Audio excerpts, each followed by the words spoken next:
guys, welcome back to my channel. I'm the Tiny Vegan. If you haven't been here before, don't forget to like, subscribe and hit the notification bell so you never miss another vegan video, because we do everything on this channel from vegan lifestyle videos, food hauls, cruelty-free beauty hauls, how to go vegan videos, recipe videos, everything vegan related. So if you're vegan or looking to go vegan or interested in vegan lifestyle, don't forget to subscribe so you never miss another video. What a treat. So in today's video, we're doing my blood test results.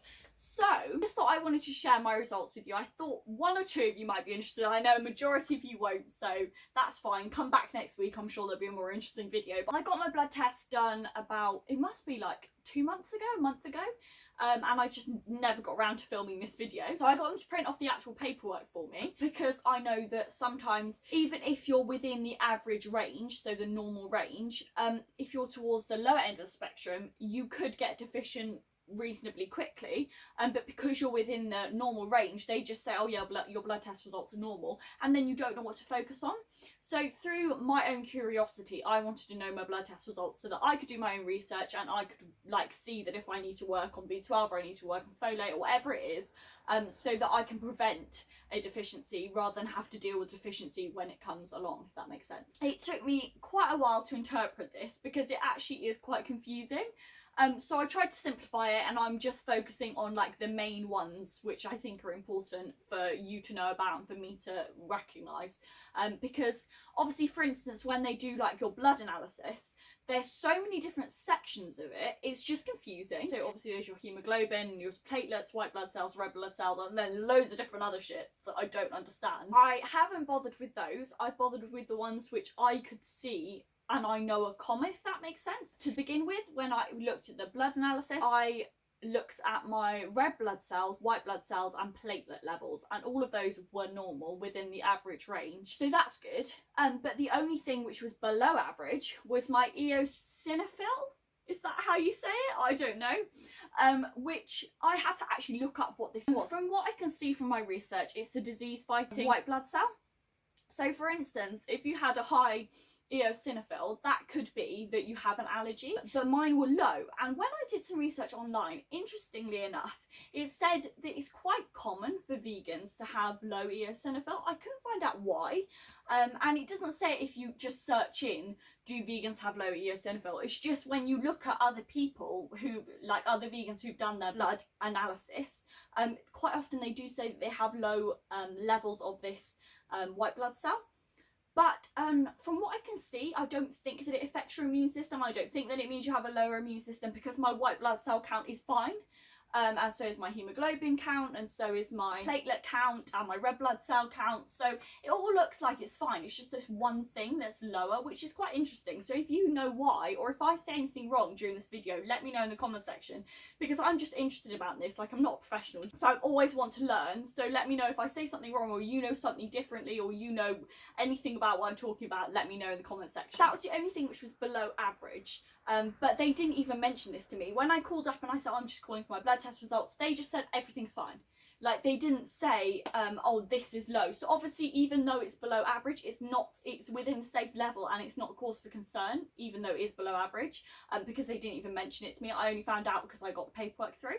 Then the next thing that I got tested was my serum ferritin levels, which is basically the iron stores in your blood. So the average on the piece of paper, on the sheet that they gave me, is 10 to 300. However, if you look it up online, they say that the average, the normal, so not just the average, the actual normal, what it should be between, is 20 to 220. So that's far more specific than 10 to 300, isn't it? Obviously, it looks like the NHS, I guess, guidelines, their normal is different from what it is online. They'd be diagnosing so many people to be deficient if it was within 20 to 220, whereas then if it's between 10 and 300, far less people are going to be deficient, because they have a wide parameter, if that makes sense. My serum ferritin level was 15. So as you can see, the normal on the sheet, I'm within that normal, so mine, it came across as absolutely fine. However, it's not normal online. If you look online and you go onto any of these websites, usually they have like different levels, and so obviously I am deficient online, because it's between 20 and 220 and I've got 15. I found that quite interesting, and also this is why I wanted my blood test results, because now I'm going to focus on eating iron-rich foods, and I will probably take a really gentle supplement, which I actually put all my supplements that I try and take. I mean, it doesn't often happen that I remember to take them, but the supplements that I try and take, I put in a video, which was the supplements that I take as a vegan, which I'll leave on the screen somewhere. And the Spartone iron supplements were one of them. Never get around to taking, but I need to remember to take those because I don't want to get to the point where in 6 months I am deficient, because I am actually classed as deficient if I looked at the levels online as opposed to the levels on this sheet, if that makes sense. So again, this is why it might be interesting for you if you've just had your blood test results done, or you're just going to go and have your blood tests done, for you to get the paperwork through and do your own research about it. Obviously, I'm hoping everything that I'm saying isn't incorrect, but if it is, do let me know. Like I said, because I want to know, like, I'm interested. So next was my serum vitamin B12 levels. So these were absolutely normal. So the average normal on the sheet is 180 to 1,000, and mine was 455. Pretty much completely normal and not a cause for concern. I don't think that's something that I need to focus on, but I probably will just try and take the supplement when I remember, but let's be honest, I won't remember, so it's not going to happen, and it's not a concern anyway. So next was the serum folate level, and the normal is above 4.0. So actually on the sheet it's just less than 4.0, which is deficient. So if for those who don't know, folate is a B vitamin. So quite often people talk about folate and B12 cohesively, if that makes sense. So they talk about them in the same sentence. They're kind of one and the same, but they're obviously not. They're just different B vitamins. The normal just seemed to be if you're deficient if it's less than 4.0, but online they say that the average normal range is 4.0 to 20. Mine was 12.9, so the average is 4.0 to 20. Then obviously I'm perfectly fine. I'm sort of bang smack in the middle, so I'm quite happy with that. So I wouldn't say that's something that I need to focus on. So next is my serum TSH level, which is basically measuring your thyroid function. Mine was again normal for this. Normal on the sheet is 0.2 to 5.5. Mine was about 1.5. So towards the lower end, but online it says that the normal is 0.4 to 4.0, as in that should be the average. That's what you should be aiming for in those parameters.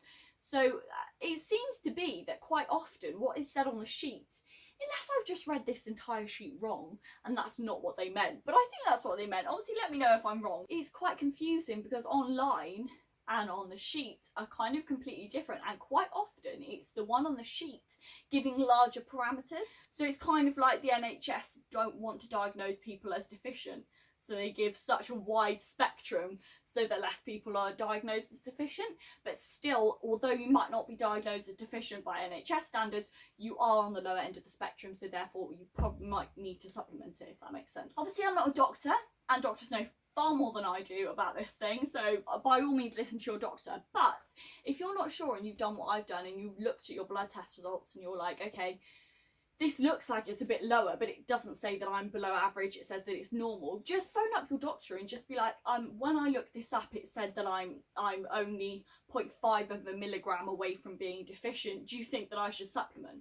And then just get their advice. Like, just don't take my word for it. I'm not a doctor. Listen to your doctor 100%. Much better get their opinion than mine. But I just wanted to share this video with you because I thought some of you might be interested in a vegan's blood test results who've been veg your whole life and vegan for years. I just thought it might be interesting, and I think it's quite refreshing that I've got basically my blood test results was absolutely fine through the whole board. It was only me looking at it saying maybe I could do with a bit of iron, but from the doctor's perspective it's absolutely fine. I'm within the average. So I hope you enjoyed today's video. I know it's something a little bit different, but again, this is a vegan channel, so I thought a blood test result from a vegan is all encompassing, isn't it? So I thought I'd do this video. So I hope you enjoyed it, and if you did, don't forget to like, subscribe and hit the notification bell so you never miss another video. Hope you have a lovely week, and I'll see you in the next one.